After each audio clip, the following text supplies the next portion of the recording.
दूसरी सबसे important mistake जो हम लोग करते हैं वो ये है कि हम लोग कभी भी प्रिंसिपल के साथ स्टिक नहीं करते। कभी काम करते हैं कि एग्जाम में टाइम बचाने के लिए प्रिंसिपल को छोड़ देते हैं, प्रिंसिपल को पढ़ना ही छोड़ देते हैं। एक काम करते हैं, बस खाली फैक्ट पढ़ते हैं और आंसर देते हैं तुरंत। हेलो एवरीवन, स्वागत है आप सभी का 24/7 क्लैट के ऑफिशियल यूट्यूब प्लेटफॉर्म पर। मैं हूं आपकी लॉ मेंटर डिंपल पारेख और आज आप लोगों से एक बहुत इंपॉर्टेंट डिस्कशन करने जा रही हूं। आज हम कुछ बात करेंगे ऐसी स्ट्रेटजीज के बारे में, ऐसे ट्रिक्स के बारे में जिसको जानने के बाद और अप्लाई करने के बाद आपका जो MHCT का एग्जाम है उसमें आप फुल मार्क्स लेकर के आ सकते हैं विदाउट एनी डाउट।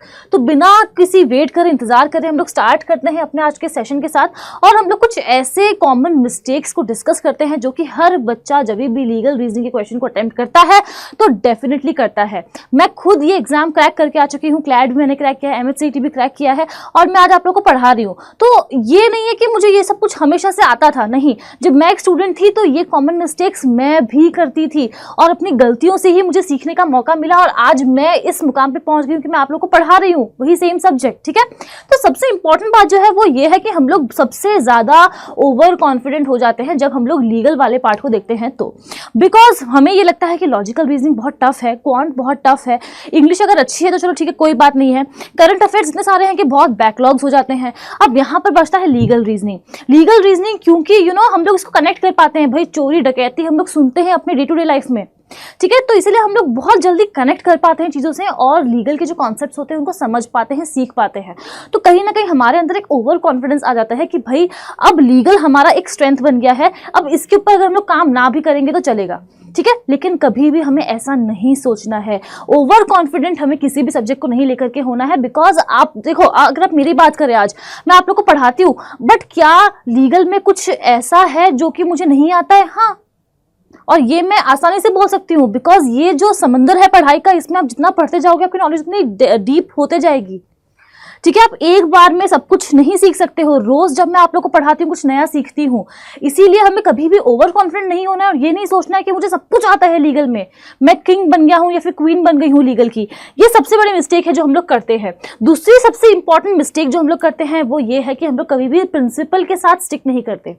अभी रिसेंटली मेरे पास कुछ बच्चों के मेल्स वगैरह आए और जहाँ पर उन्होंने पूछा कि मैम यहाँ पर मैंने ऑप्शन नंबर A चूज किया, ऑप्शन नंबर D आंसर इसका क्यों नहीं होगा? जब आपका प्रिंसिपल जो है वो बात कर रहा है वॉइड कॉन्ट्रैक्ट के बारे में, तो आप अपने जो आंसर है उसमें वॉइडेबल कॉन्ट्रैक्ट को कैसे चूज कर सकते हो? हमेशा ध्यान रखना कि प्रिंसिपल अगर थेफ्ट के बारे में बात कर रहा है तो आप वहां पर अपना प्रायर जो नॉलेज है लॉ का उसको अप्लाई करके रॉबरी का आंसर टिक नहीं कर सकते हो।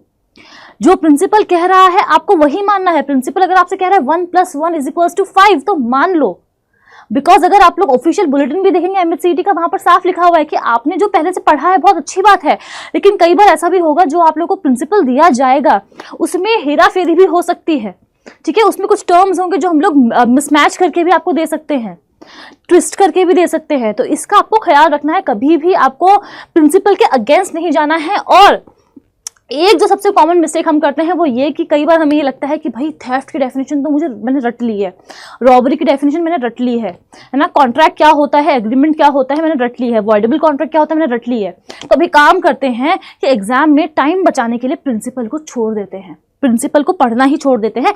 एक काम करते हैं, बस खाली फैक्ट पढ़ते हैं और आंसर देते हैं तुरंत। और यहीं पर हम सबसे बड़ी मिस्टेक कर रहे हैं, ठीक है। हमेशा ध्यान रखना कि प्रायर नॉलेज ऑफ लॉ काम नहीं आएगा आपके एग्जाम में। जब आप एग्जाम दे रहे होगे तब अच्छी बात है आपको लीगल टर्म्स पता है, अच्छी बात है कि थेफ्ट क्या होता है आपको पता है, आपने प्रैक्टिस की है, लेकिन वो वहां पर आपको ट्विस्ट करके देंगे। एग्जामिनर जो होते हैं उनका मकसद ही ये है। वो यहाँ पर आप ये सोच लो कि उनका ये मकसद नहीं है कि जितने भी बच्चे एग्जाम दे रहे हैं सब लोगों का सिलेक्शन हो, उन लोगों को भी छांटना है बच्चों को, और इसीलिए वो लोग ऐसे ट्विस्टेड काम करते हैं। तो हमें इन सब से बचना है और कभी भी प्रिंसिपल को आप लोग जब भी लीगल रीजनिंग का क्वेश्चन करोगे उसको स्किप नहीं करोगे, हमेशा पढ़ोगे और 2 बार पढ़ोगे, ठीक है। अब यहाँ पर हम लोग एग्जाम्पल देखते हैं जिसकी हेल्प से आप लोग को पता चलेगा कि किस तरीके से किसी भी क्वेश्चन को करना है। फॉर एग्जाम्पल यहाँ आपको देखने को मिल रहा है कि प्रिंसिपल दिया गया है हमें, जो हमसे कह रहा है कि nothing is an offence by reason of any harm it may cause to another person. If it is done in good faith and for the benefit of that person even without that person's consent. ठीक है, अब यहाँ पर आपको fact में बताया जा रहा है कि ए के ऊपर एक लायन का अटैक हो रहा है, लायन उसको लेके जा रहा होता है, बी एक पासर बाय होते हैं, वो वहां से जा रहे होते हैं, तो वो ए की गन को उठा लेते हैं, गुड फेथ में आकर के फायर करते हैं ताकि वो लायन को लग जाए, वो बचा सके उसको। लेकिन यहाँ पर जो गन है उससे इंजरी हो जाती है ए को ही। अब यहाँ पर आपको ये बताना है कि बी की क्या लाइबिलिटी बनेगी। तो अगर आप प्रिंसिपल को देखोगे तो साफ साफ यहाँ पर एलिमिनेशन मेथड यूज करके आप तुरंत बी अपने ऑप्शन को चूज कर पाओगे कि B is not liable as he has done the act in good faith, because यहाँ पर गुड फेथ के बारे में बात हो रही है। ठीक है, कि कोई भी इंसान अगर गुड फेथ में आकर के किसी पर्सन की बेनिफिट के लिए उस पर्सन के कंसेंट के बिना कुछ करता है तो वो कोई ऑफेंस नहीं है। तो यही बेनिफिट है कि आप लोगों को अपने बेसिक्स जो है उनको क्लियर कर लेना है, ताकि एग्जाम के टाइम पे आपको ये जो क्वेश्चन यहाँ पर आपको पूछा गया ना, प्रिंसिपल दिया गया है, वो आप तुरंत समझ पाओ।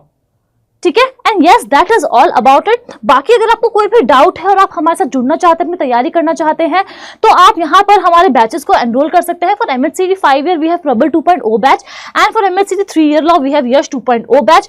आप हमारे लॉ महापैक्स को भी ज्वाइन कर सकते हैं, इधर फॉर 3 ईयर लॉ कोर्स और 5 ईयर लॉ कोर्स, अगर आप दोनों में से किसी की भी तैयारी कर रहे हैं तो, for multiple law entrance exam by using my code Dimple. अगर आप मेरा कोड यूज करते हैं तो आपको उससे मुझसे पर्सनल मेंटरशिप एंड गाइडेंस मिलती है। So yes that is all about it. मिलती हूँ मैं आपसे नेक्स्ट सेशन में। अगर सेशन पसंद आया हो तो लाइक जरूर से करेंगे और सब्सक्राइब भी कर देंगे चैनल को। And this is my mail ID, आप यहाँ पर मुझे कोई भी क्वेरी को मेल करके पूछ सकते हैं। Thank you so much.